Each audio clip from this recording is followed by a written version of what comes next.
I have found that there are two types of people in the world. There are those that hear All-Star and just immediately think of Shrek. I mean, I don't blame you. An ogre smashing open a door after going twos to that drop is going to stick with you. But I am sorry to say this, you are wrong. And then there are the rest of us that hear All-Star and just think of that one and only superhero team, the Mystery Men. If you haven't seen the movie, chances are you've probably been knocking back a few drinks one night, looking for songs on YouTube and played All-Star. Unironically, of course, it is still a banger. I'm not gonna lie, I'll die on that hill. Hey now, you're an all-star, get your game on, go play. And then you wonder to yourself, why is Ben Stiller and that guy that used to voice Apu in the music video? This is why. Now cast your mind back to the 90s. It was a time where comic book movies were trying to find their footing. There was a lot of hit and miss. You know, around this same time we got Blade and we also got Batman and Robin. It was a pretty mixed bag to say the least. And then amongst all these movies that are like iconic for either the right or wrong reasons, Mystery Men came and gone, it feels like. Which is a real shame because this is one of the movies I have massive fondness for. It is nostalgic to me. It's one of those movies that I would watch with my dad, and this is like our movie, if that makes sense. It can be a great movie, a ridiculous movie, but there's one that you'll think back to your childhood and just think, yeah, that's that comfort movie for me. This is Mystery Men. I liked this movie back then, and I think watching it now, after the MCU have just run dry, I like it even more. Because watching it now feels like a parody of the MCU, even though it came out way before it. And the very simplistic kind of setup here, it is set in a fictional city, it looks very cyberpunky, and I honestly forgot how much I loved the city here. The shots that we see, they didn't need to go that extra step and make it look as amazing as it did back then. But they did, and the movie is all the better for it. I think it looks fucking incredible. And in this universe, superheroes are like your everyday people. You got a family to look after, Eddie. The kids are worried sick about you. Now, they do have some slight powers, but they're not extreme. You know, no one's turning into the fucking Hulk. I won't go through every single one of them. Well, I might, I don't know. They are fucking great. But here's a few anyway. So we've got Ben Stiller, he is Mr. Furious. He is clearly the main character of this movie. And his power is like enhanced rage. But I don't. What do I do? What do I go? He's got a shorter fuse than normal and he just gets very mad about it. Because I will go Pompeii on your butt. I have read that he also gets like enhanced strength, but I'll be honest, they don't really depict that too much in the movie. It's just like a guy that gets very angry, and I'm here for it. He uses his short fuse as his superpower, so that when he is up against an enemy, he wants them to piss him off. You know, sometimes the situation itself isn't enough to trigger him, and he just wants to be insulted, to get mad, to then fight back. He doesn't even have the best fighting skills. Like, this man will claw with dull fingernails. William H. Macy comes in as the shoveler. If you can't guess what his superpower is by his name, I don't know what to do for you. He just has, very simply, better than average skills with a shovel. And that is what's put him into this group. He wants to pursue it as a superhero and clean up the city. Might just as well shovel it in. The man can shovel.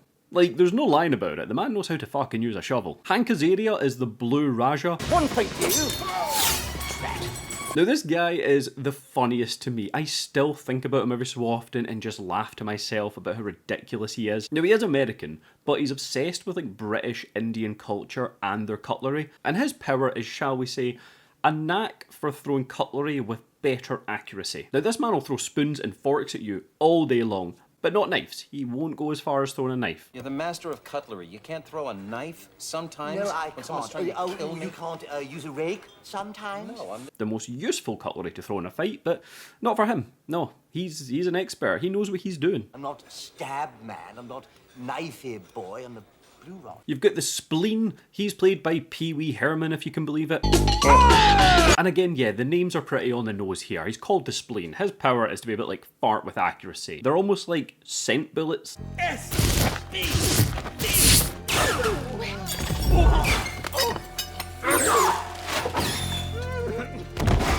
Like, he just shoots them at people and it seems to either knock them out or they're just so disgusted that they just cannot continue the fight. Yeah, he's got an accurate arse. Even Kel pops up. He's like the later addition to the team as Invisible Boy.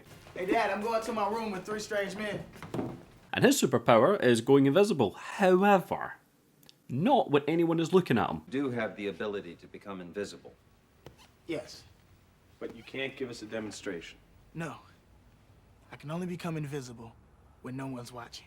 Just let that sink in for a minute. You can go invisible, but when no one's looking, not even himself. So understandably, the team are skeptical of him. Okay, I'm leaving. Thanks a lot. It was nice to meet you. Thank you for that. Oh, hey guys, don't go. But his heart and his eagerness to join the team persists, and he gets to come fight with them and discover his powers along the way. The most supernaturally and superpower-ish character on the team is one called the Bowler. Now she joins, she is a mystery woman, and her gift is that her bowling ball has the skull of her father in it, who's possessed the bowling ball. So when she throws it, he's kind of directing it.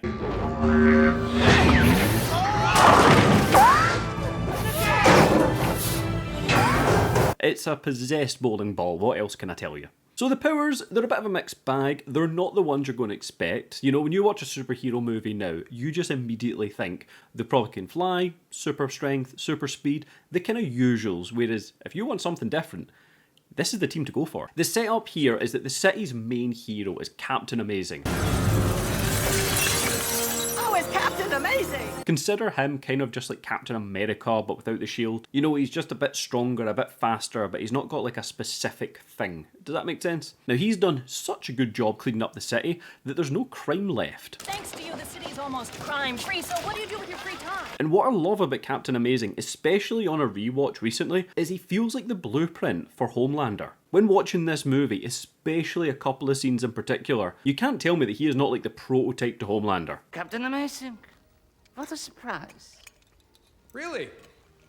I'm not so sure about that. Your first night of freedom and you blow up the asylum.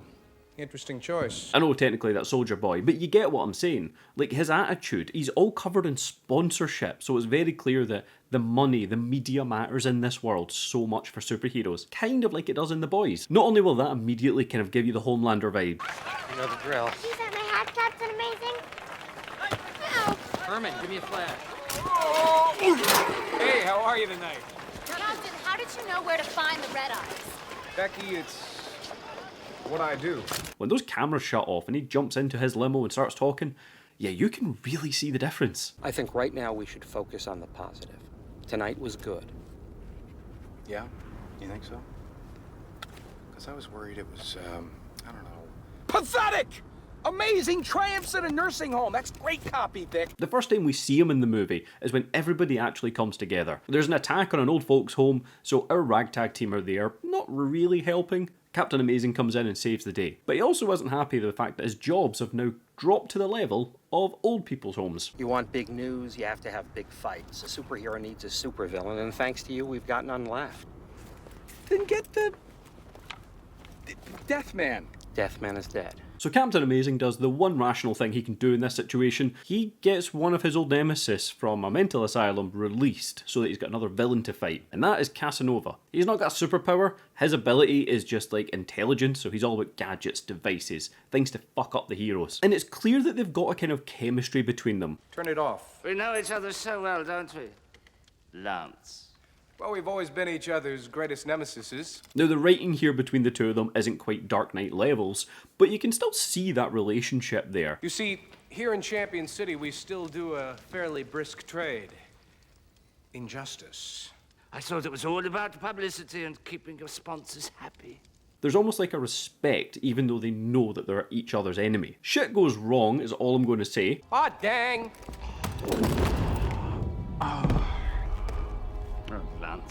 Captain Amazing's taken, and this is where the mystery men come in to save the day. Get your game on, go play. Ben Stiller can suss out that something has gone wrong, and he needs to round up the troops and go. The movie is ridiculous in the best of ways. The best example I can probably give you, other than all their powers, is that they meet somebody that can create gadgets and make them devices. However, he does it with the caveat that none of them are lethal. Everything here is non-lethal. Non-lethal, what? He makes them to kind of fuck people up, you know, be distractions, but never kill. But he comes out with some fucking wild things. You know, he's got a tornado in a can, for example.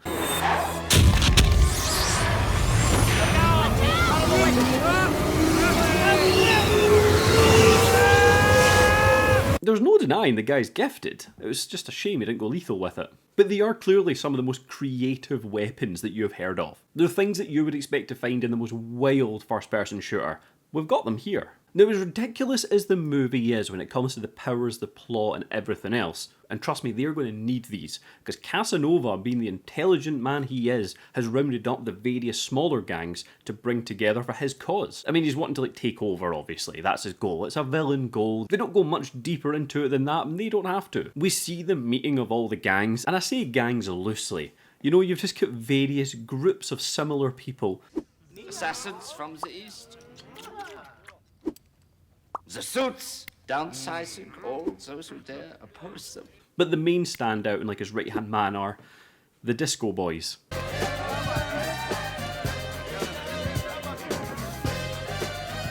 The Disco Boys are fucking great. Disco is dead. Disco is not dead! Because whilst everyone else has a power to some degree, the Disco Boys are all about appearances and they just bring fucking guns. I'm talking hand cannons with them. So you might have the Blue Raja standing there with all his cutlery in front of him, but this motherfucker's pointing a huge gun at you. You're kind of outmatched with your powers. Ready? Ready! The ridiculousness aside, what I think just draws me to this movie more and more is that it does have quite a grounded basis to it. Each character has their own arc, their own motives, and I do like that none of those arcs overlap with each other. You know, that doesn't create conflict necessarily. The main conflict here is that Mr. Furious wants to get out there as fast as he can, but the team hit that midpoint in the movie, they need to regroup and go through some learning, they meet the Sphinx. Criminy, you're the Sphinx, and you are fools. He is an old myth of a superhero. He's got clear powers and he sets out to train the Mystery Men. So whilst they're training, Mr. Furious is just raging and he wants to go out there and save the day. Not too raging though, he doesn't snap, but he's pretty mad about it. Let's talk about No, this. Eddie, let's not talk about it. Now, you want to sit here and make Halloween outfits with Little Red Riding Hood, or you want to take care of business? And when it comes to those little arcs, you've got the Shoveler, for example. He is a family man at the end of the day, wife and kids and white picket fence. He wants to save the city, but his wife isn't happy about it, so he's finding that balance between the two. He's still being a vigilante on his own time and keeping that a secret from her. She's not too happy about that. So his arc is clearly just trying to appease everybody, but his heart is with the city, and he does take that option. It's pretty commendable. I don't deserve this. I know. The Blue Raja is living with his mum still, and the fact he's American and just got this obsession with Indian, British culture, you know, he puts on the accent when he fights crime. It's quite clear that he wants to accept himself throughout this movie. And by the end, he does, and it comes full circle, and it is genuinely a really beautiful moment. These characters to have these big arcs don't all have that sad moment to then have that bigger happy one later. They just continue, you get the gist of what they're like, and those big moments still hit you. And Mr. Furious, he's out to find love. And of all things in this movie that I've talked about, I'd say the most unbelievable thing is Ben Stiller here finding love. But here, and especially in this movie, he's not the most likeable. Does anybody have any manners? Do you mind? I don't know, do I? I don't know. Do you? Do I? Why don't you tell me? Why don't you tell me? Why don't you tell me? Why don't you tell me? I don't know. You tell me. Do I mind what? Do I? You like him as part of the Mystery Men, but imagine dating this guy. He comes on strong, he's a bit weird about it, I'm surprised he got that date. My real name's Roy.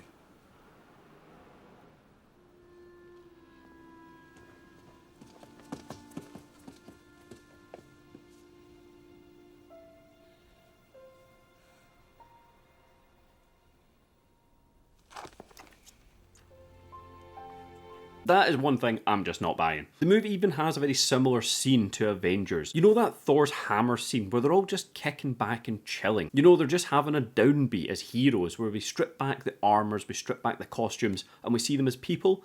We've got that here as well. There's not enough beer in the world, Spleen. I'm sorry. I'm sorry.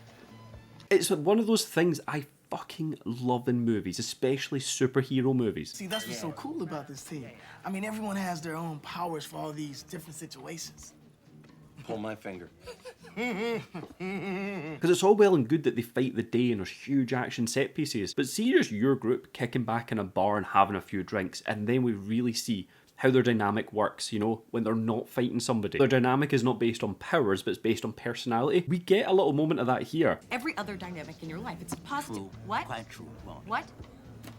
Yes, a father's role is vital in a child. It's fucking awesome. Simply put, this is a superhero movie through and through. It follows a lot of the same beats. We've got a great team and a great dynamic coming together. It is ridiculous and it's silly and it is a comedy, so it's meant to be. Kill you later!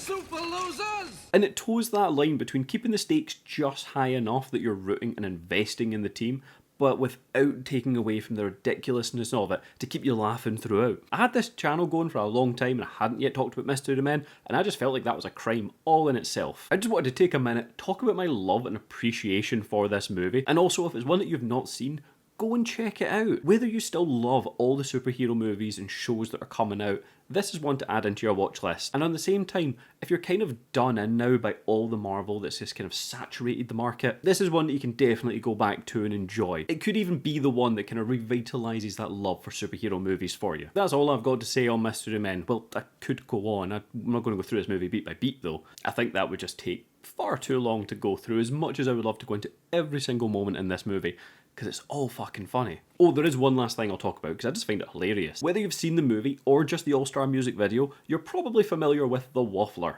I am the Waffler. With my griddle of justice, I bash the enemy in the head, or I burn them like so. I seen a podcast with Dane Cook, and it turns out that he was given the script without direction, just the name The Waffler. So he came up, rocking up this costume, you know, he put it together, he gave himself the burns, the scars, the equipment, you name it. People on set were confused. What they were intending was The Waffler, as in talking too much, as in the thing I'm doing right now to tell you about the Waffler, ironically. But that, I just love that fact, because it's one of the dumbest moments in the movie. You know, the superhero tryouts that they do, and it fucking works. So with all that being said, if you haven't yet, do hit subscribe. It really does help out the channel. Like this video to push out to more people. And with all that now covered, as always, thank you so much for watching.